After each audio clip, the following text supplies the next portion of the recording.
And then I went to the local Yamaha dealer, and they basically said it's the gearbox. Right. So somebody went and had a ride, did they? yeah, they took it out. The mechanic took it out for a ride for half an hour, and then come back. It says it's the dogs or whatever it is. Okay. So it's a gearbox, engine out, gearbox. Okay. And it's big bucks really. And this was an actual Yamaha dealer, was it? Yes. Yeah. Okay. And how much do they want to charge you?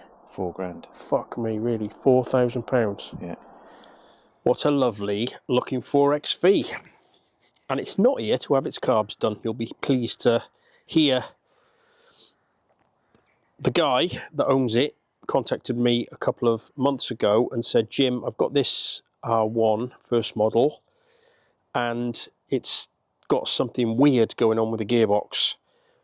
I've taken it to a Yamaha dealer and they say you're going to have to take the engine out and get amongst the gearbox.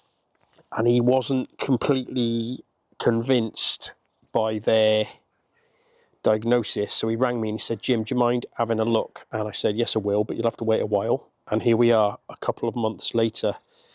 So that's why it's here. Apparently it's got a sticky gearbox, whatever that means. So it's more changing down, apparently. It's the way I'm sort of interpreting what I've been told is it sounds like the gear lever is sticking, or when you go down, if you know how the mechanism works on the selector drum, it's sort of not grabbing the selector drum and it's slipping over, so it's not rotating the drum. Apparently once it's in whichever gear you're in, it never jumps out. So it's not a bent fork, selector fork, worn out dogs scenario. So anyway, now you know as much as me. He's just dropped it off. I'm going to go and get my hat on. Let's go and have a spin, see what we can discover. Because as I always say, got to be able to replicate the problem. Right, see you in a bit. My initial thought was, before I ride it, and it's probably what you were thinking actually, is this pivot. You get it with GSXRs, early GSXRs a lot. They seize on that pivot and this gets a little bit stiff. It doesn't quite return.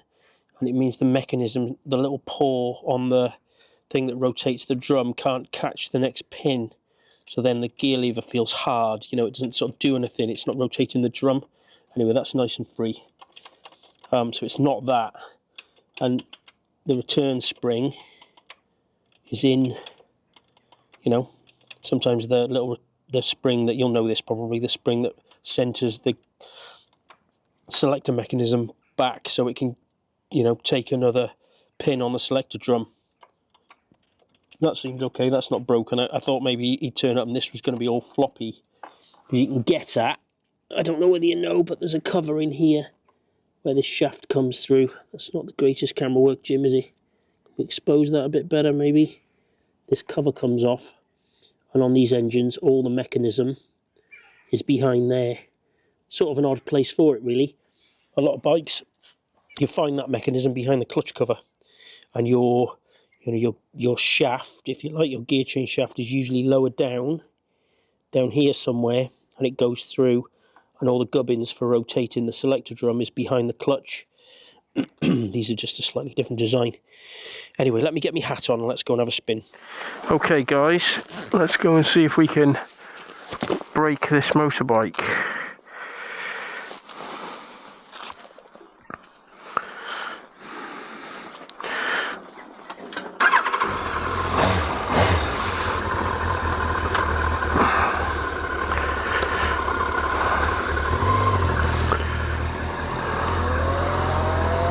Gonna go my normal way now. The mud is mostly off the road.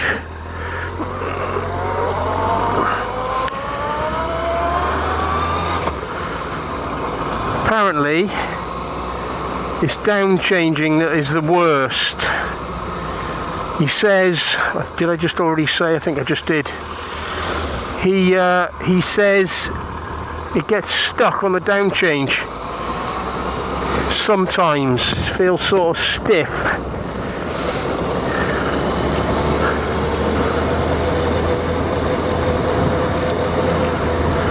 So obviously in order to go down the gearbox we've got to go up the gearbox. Let's just put it in top on here and let it coast. Oh yeah, oh that's weird. The lever doesn't come back up. How weird. Okay, this is going to be a short road test. Let's just go up and down the gearbox a bit on this flat bit.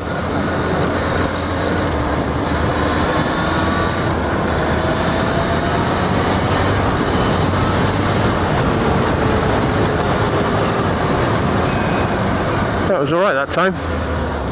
Oh, it's hard now. That's weird. Okay. What the fuck is going on? Okay, I'm going to turn around and go back. Let's get it on the bench and have a looky-loo. It definitely doesn't feel internal though. So the dealer was saying, yeah mate, gonna have to have the engine out, strip the gearbox, have a look. And then when I spoke to him on the phone a couple of months ago, when I agreed to look at this for him, he, you know, the question I asked, which was the sort of tell, if you like, was once it's in gear, regardless of what gear it is, oh, the oil light's on as well, that's interesting. Once it's in gear, don't panic, it's a level light, not a pressure light. We've discussed that with Yamahas, haven't we? What was I saying? Once it's in gear, it never jumps out. So regardless of what gear you put it in, once you've got it in that gear, it stays in that gear. So to me that sounds like a selector mechanism problem, which you can definitely get to without taking the, well, you can get to the end of the selector drum and the indexing wheel and the mechanism that rotates the drum. Obviously you can't get at the selector forks and the you know, the drum itself and the forks and stuff. You can only get at the end of the drum to rotate it, but just sounds like a selector issue to me.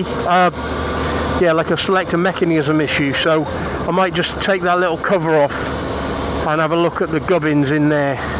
But let's get it on the ramp and have a look.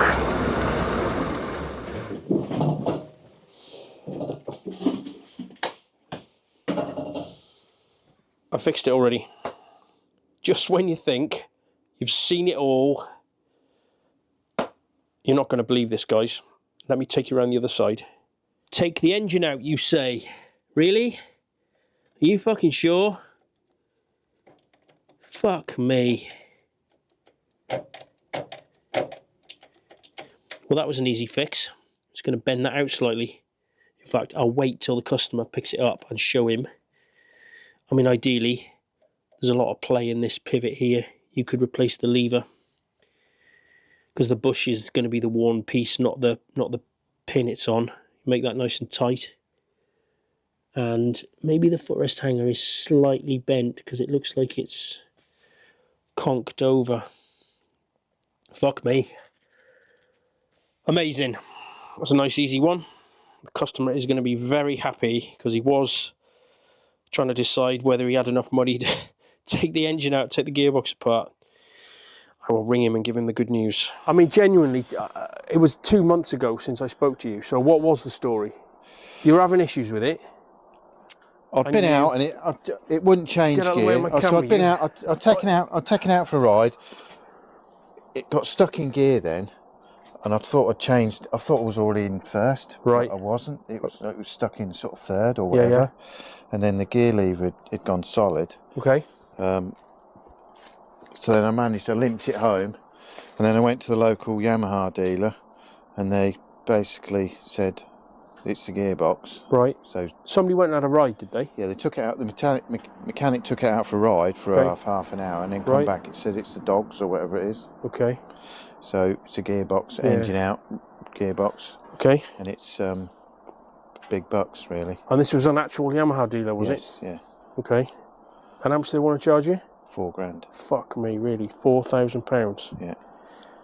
Come around this side, I'll show you what's wrong with it. So then I nearly cried, and then went online and I found you. Right, okay. And I see you doing other videos of the R1s and stuff. Yeah. And here we are. Okay. Because when we spoke, the way you were describing it to me, it was like, well, it sounds like more like a selector mechanism issue than the dogs in the gearbox, you know. Yeah. Anyway, come around here. So when you brought it here this morning, this is why I would have got you on camera this morning, but when, you know, I was fucking around with the gear lever, wasn't I? Come round here. It's kicking on there. Fucking on the fucking side stand. That's all it is. Do you reckon that's what it is? That's 100% what it is. Right. Because I rode it the first time. I was like, what the fuck is wrong with this? Sometimes it would stick, sometimes it wouldn't. Then it felt rock hard, then it didn't. Yeah. And then, anyway, I twigged. So I've had another ride. I didn't catch that on camera, but I jammed something in there. Yeah. Just to keep that down out the way. Right. Rides fucking perfectly.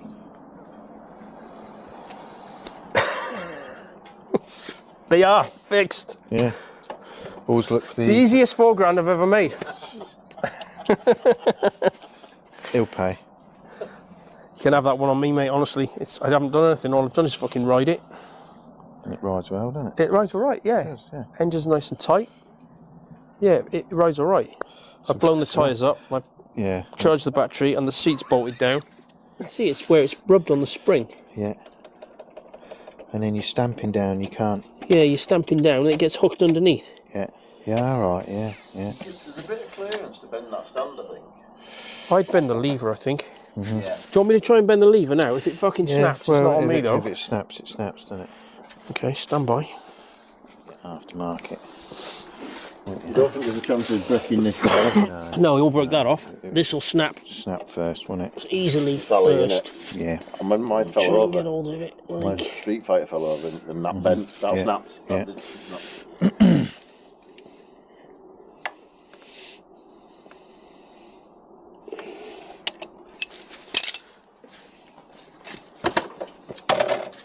There you go, fixed it. Perfect. Stopped running down the road, doesn't it? That does help. Yeah. £4 please. Cheers.